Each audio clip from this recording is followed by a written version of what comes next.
Queridos irmãos da família Acesse, é um prazer estar novamente com vocês, Centro Espírita Caminho do Evangelho. Hoje, para falar de um assunto muito importante para todos os seres humanos, o suicídio. Como nós estamos no Setembro Amarelo, que é o mês dedicado à prevenção, a prevenção é a educação, a informação, a consciência de como lidar com o suicídio. Eu vim hoje, primeiramente, para colocar à luz da doutrina espírita, a visão do espiritismo, e com certeza, posteriormente, colocar alguns dados para entender como lidar com a doença.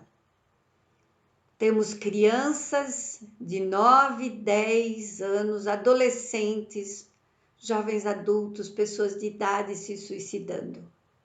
E o conhecimento pode fazer com que nós possamos minimizar, colaborar como espíritas, como atendentes fraternos, como família, com esse mal que está dominando o mundo, não só o Brasil, mas o mundo todo.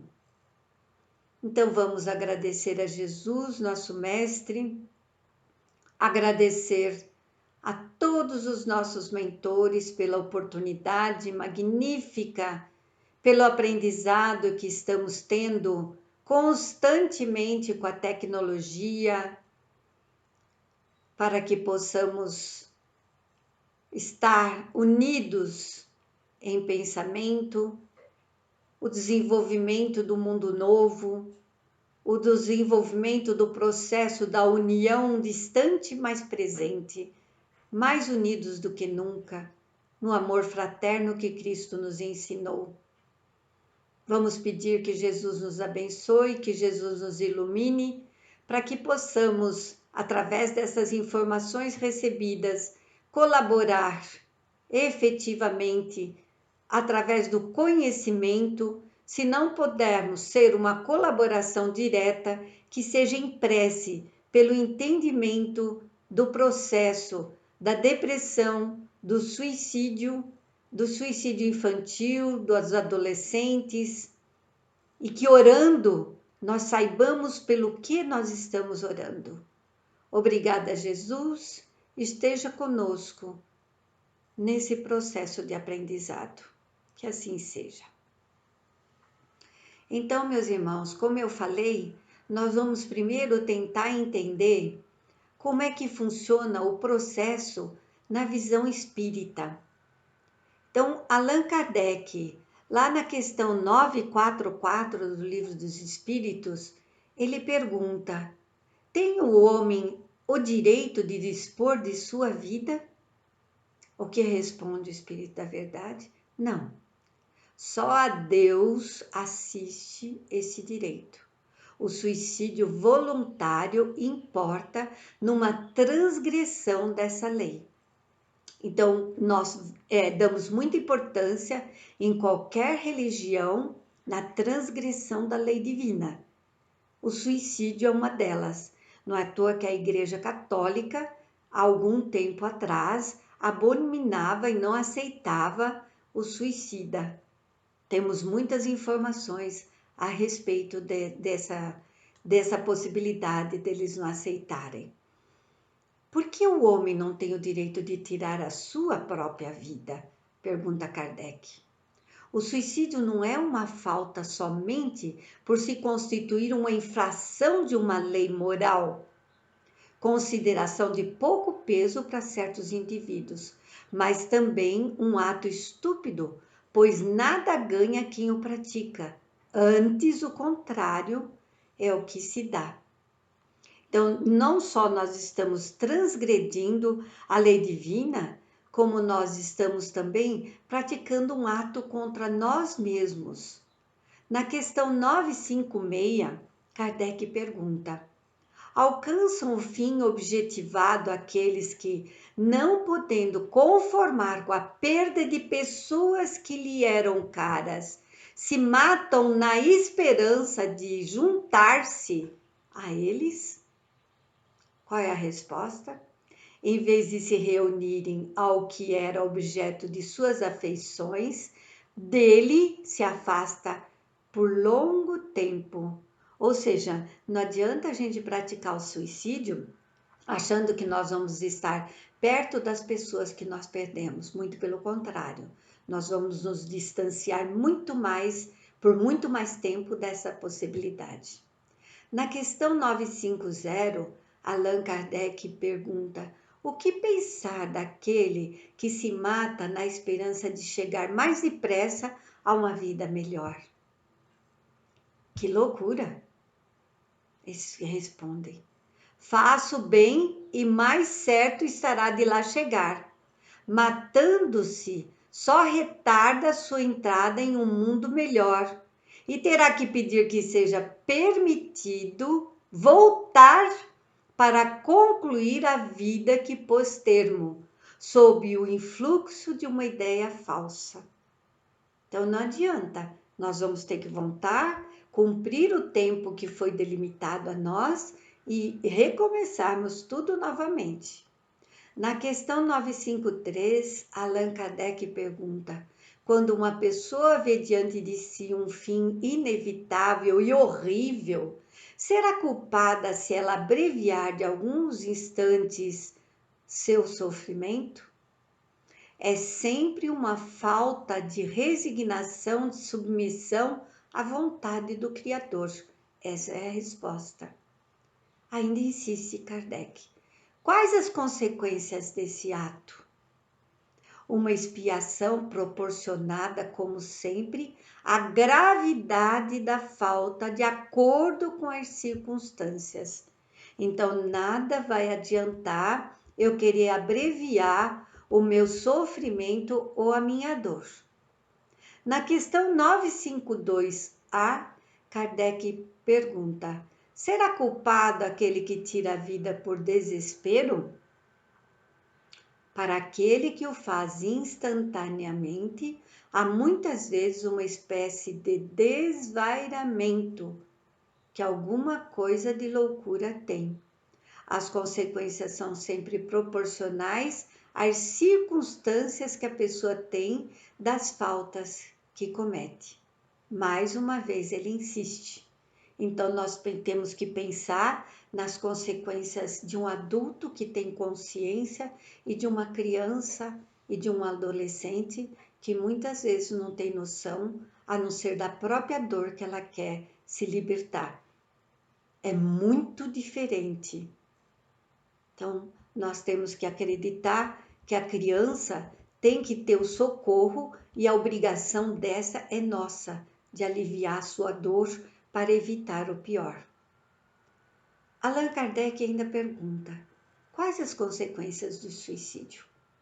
Muito diversas são as consequências.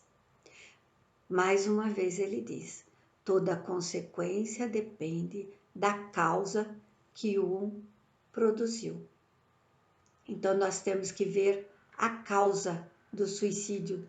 Por que que aquela pessoa cometeu esse ato? Por que que ela cometeu esse delito em relação a si própria? Não podemos julgar que simplesmente ela fez porque ela quis. Não podemos. Nós temos que entender o porquê que ela chegou a esse extremo. Então, nós vamos analisar agora um pouquinho para que nós possamos conhecer, na visão científica, a depressão, o suicídio do infantil e a do adolescente. Então, para que nós possamos entender bem o porquê que acontece esse processo, nós vamos ver as causas da depressão.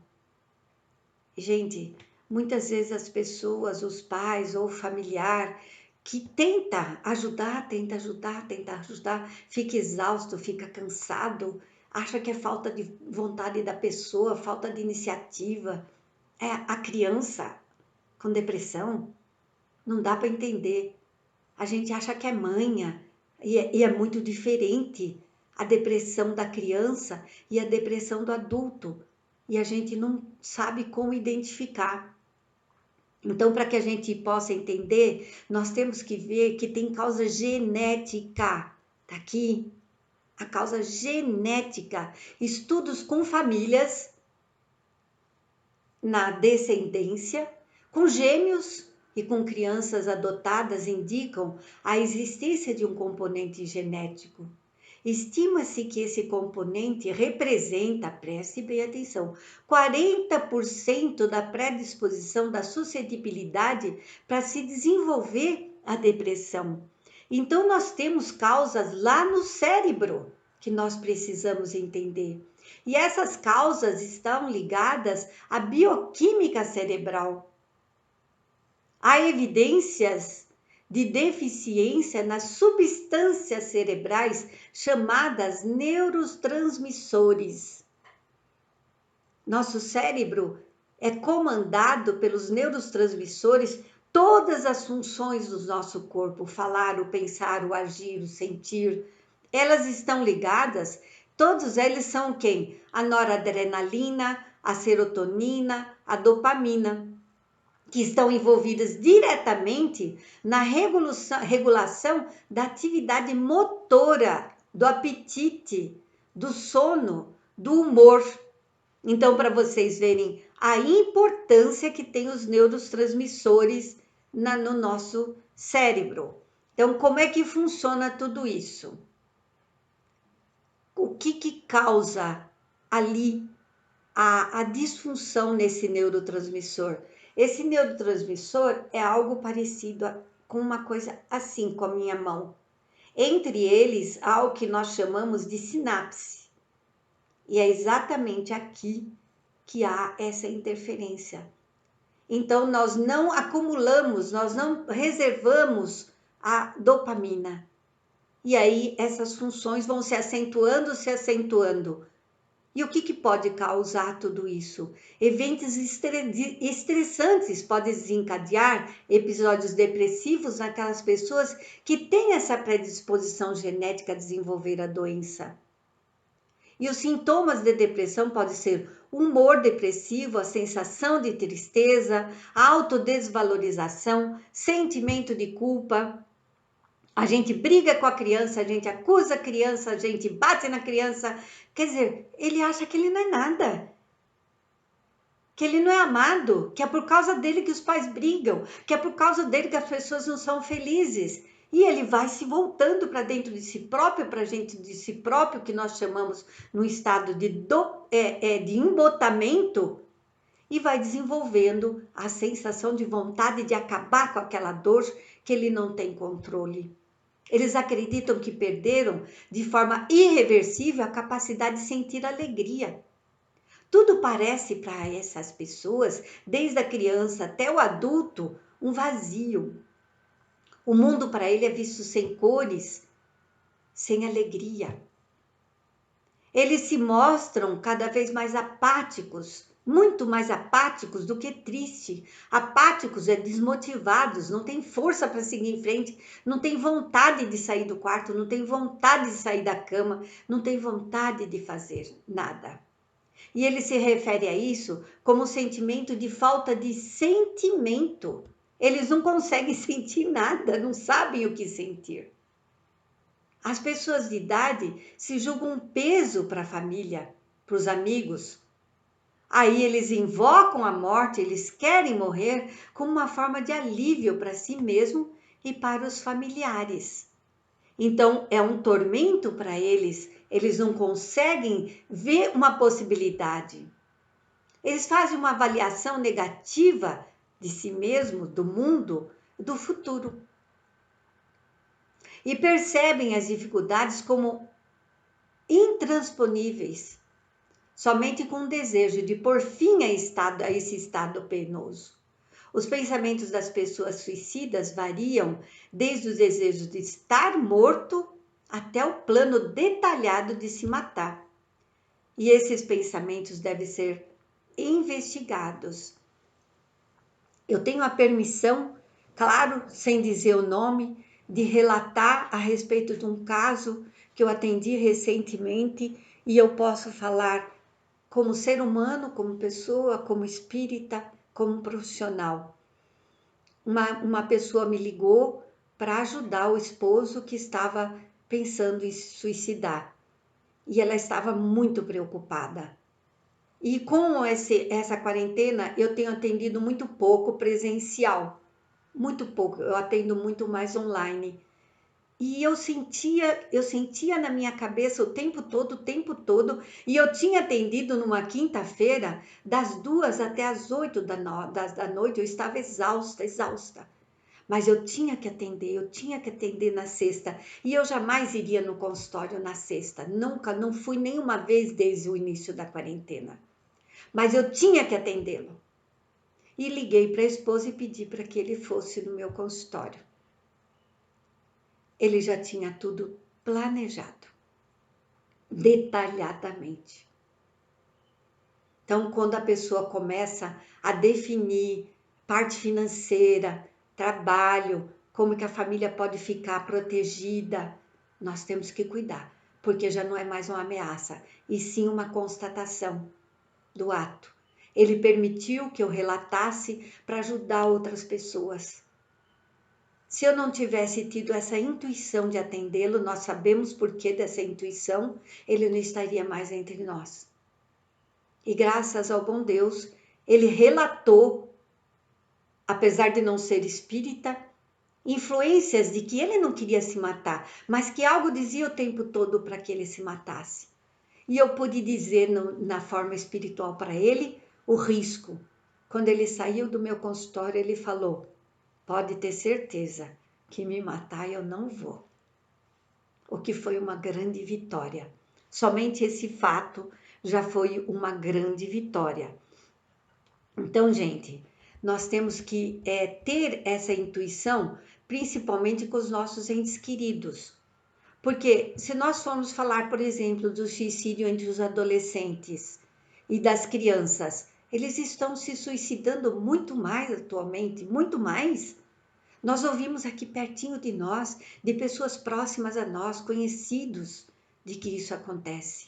E de 2002 a 2019, o suicídio das crianças de 10 a 14 anos aumentou 40%. Isso é muito grave. E na faixa dos 15 aos 19 anos, aumentou também 33%. Então, nós precisamos parar de não pensar, porque nós não sabemos agir, nós não sabemos como agir e aprender como agir. São 800 mil pessoas por ano que se suicidam. Vocês sabem o que significa isso? Corresponde a uma morte a cada 40 segundos. E as pessoas entre 15 e 29 anos de idade é a segunda maior causa de morte no mundo.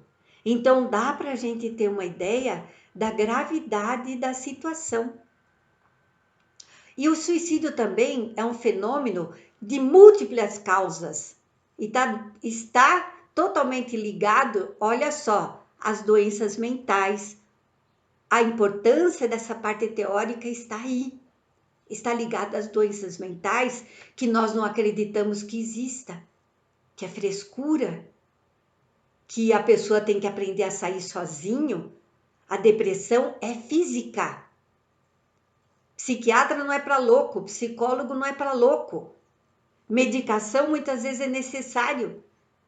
Nós temos os métodos alternativos que podem fazer a prevenção com as crianças e com os adolescentes, mas está totalmente ligada ao fator físico, aos neurotransmissores. Olha a importância de nós conhecermos isso. Cerca de 90% dos casos estão associados a transtornos psiquiátricos, que a gente não leva no médico por preconceito, por tabu, porque psiquiatra é para louco. E transtornos mentais, inadmissível. Só que transtornos mentais são afetivos. A depressão, o suicídio. os transtornos bipolar, do humor, são quadros mais associados a transtornos de tentativas de suicídio. E nesse público, a impulsividade e os acessos que estão favorecendo muito mais os comportamentos suicidas. Então, nós temos que tomar cuidado com os acessos da criança. E a prevenção, que não é tratada, tem que ser a primeira e fundamental. 9 a cada 10 casos de suicídio, ou seja, 90% dos casos, de acordo com a Organização Mundial de Saúde, poderiam ser evitados. Então, a importância de se prevenir. Mas como é que nós podemos prevenir? Primeiro, nós precisamos acabar com o tabu que envolve esse tema. Nós temos que falar a respeito. As pessoas têm dificuldade em falar sobre isso e a informação não circula, não chegando efetivamente a quem precisa dessas informações. Então, gente, o suicídio na infância, hoje as crianças, pensem bem, estão inteiramente sobrecarregadas de atividades, de informação, são cobradas demais para serem bem-sucedidas. Nós viramos extremamente materialista, que elas têm que estudar, estudar, estudar para serem melhor, melhor, melhor. A vida nos parou para nós repensarmos tudo isso. E quando essas crianças não correspondem às nossas expectativas e também às delas próprias, elas se sentem fracassadas, deprimidas, o problema vai se agravando dia a dia, até para ela beirar o insuportável. E o sofrimento dela fica tão intenso que a vida dela perde o sentido. A vida dela, decididamente, não tem mais sentido. E a depressão infantil existe e está aumentando em todo mundo. Nós vamos pensar, tentem pensar comigo. Um astronauta que está preso à nave no espaço acaba de se deparar com a imensidão do espaço. Tentem vocês imaginarem. Por algum motivo, as amarras de proteção dele são desfeitas. E ele não vê alternativa nenhuma para voltar à nave. E menos ainda, claro, óbvio, de voltar à Terra. Ele agora está à deriva na imensidão do espaço. Quão desesperador isso lhe parece? Pensem. Essa metáfora foi usada pelo psicólogo americano Douglas Riley para definir a sensação depressiva de uma criança. Nós estamos muito ligados às coisas palpáveis, práticas, visíveis. Nós não estamos atendo aos nossos sentimentos. Imagine uma criança que chora, chora, me angustia tanto. Quando eu vejo a criança chorar, chorar, chorar, eu sinto a dor da criança e os pais nem ligam, deixa ela lá chorando, não pega nos braços, não tenta entender, tá cansado, tá, sabe, não aguenta mais e larga lá a criança chorando, a criança com aquela dor que ela não sabe lidar. Então, nós temos que pensar na dor dessa criança. Vamos pensar o que está por trás dessa epidemia. Os transtornos mentais podem ser acionados por qualquer gatilho. Uma situação, uma experiência frustrante que a criança tenha enfrentado, ninguém imagina. Uma separação dos pais, a morte de um parente, bullying na escola, abandono, abusos físicos ou psicológicos, mudanças bruscas, alteração de padrão de vida, tudo isso está ligado a um gatilho que pode desencadear esse sentimento na criança. O estilo de vida que a gente leva pode favorecer a manifestação dessa doença. E muitas crianças com a agenda lotada de compromisso, que eleva o grau de estresse dela, dormem muito tarde, Um iridologista me falou que nós produzimos a serotonina entre 22 horas e 1 hora da manhã. Dá para a gente entender o porquê dessa elevação de quadros depressivos? Quem é que dorme cedo? E à noite, que deveria de ter calma, tranquilidade, para que se tenha um sono reparador, é só estresse.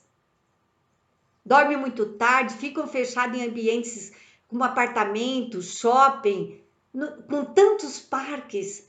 Não vão andar, pisar na terra, passear, os aparelhos eletrônicos sendo usados excessivamente, com risco de aumentar a ansiedade, o contato social, convive menos, muito menos com os pais. Tudo isso são fatores que levam a criança a esse quadro. E não é só tristeza, gente. O quadro depressivo de um adulto é diferente do de uma criança. Enquanto o adulto sofre com a alteração de humor, com a falta de prazer de viver, de executar tarefa, o recolhimento, o isolamento, a alteração de sono, de apetite, as crianças não têm esses sinais característicos. Então, como que são os sinais da criança? É mais comum ela apresentar irritabilidade, agitação, explosões de raiva e agressividade, tristeza, sensação de culpa e de melancolia.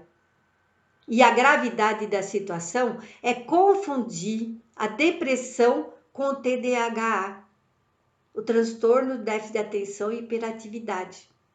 Então, é fundamental que se procure um profissional especializado para que não haja erro no diagnóstico e no tratamento, que podem mascarar os sintomas e agravar o quadro. Então, se não der certo no profissional, vai em outro profissional, mas busquem a alternativa para essa criança. Porque é claro que, assim como nós, a criança também não está imune à tristeza. O jovem, o adolescente, a automutilação, o cut, ela está se machucando para aliviar a dor da alma. Como disse meu amigo Dineu de Paula, ela está tentando aliviar a dor da alma, mas ela não sabe que a dor da alma vai conseguir, que a dor do corpo não vai eliminar a dor da alma. Então, a gente entender o contexto dos nossos filhos, observar a duração desses sentimentos, desses sintomas, de que maneira que eles estão afetando a vida dele, o pai prestar mais atenção ao filho, dar mais amor, mais carinho, mais atenção. E o adolescente, ouvir o adolescente, estar próximo, tentar não gritar, não brigar, não xingar, não acusar, não cobrar, não apontar, estar mais presente na vida deles. A gente não sabe o que fazer, a gente grita. Eu sempre pergunto para o adolescente, por que os pais gritam? Por que vocês gritam? Porque nós não sabemos o que fazer. Nós podemos aprender a conversar.